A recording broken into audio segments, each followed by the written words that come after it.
ang palakpak. Yan mahalaga. Pangalawa, pagkilala ng lubos sa Diyos. Yan, sabihin sa katabi mo, pagkilala ng lubos sa Diyos. Yan.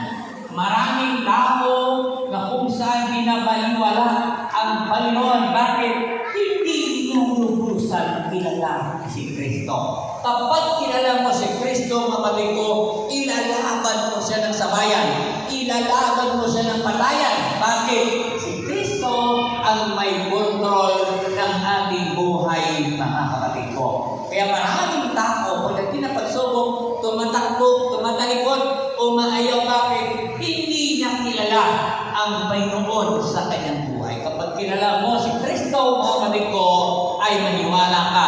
Ano man ang pagsubok na dadanasin mo, hindi ka tatakbo, hindi ka tatalikod, patuloy ka maglilingkod. Bakit? Alam mo na sa gitna ng labanan, nariyan si Kristo kasama natin sa ating paglalakbay. Kaya sabihin ko sa ating mga kapatid, kasama natin ang Panginoon sa ating paglalakbay.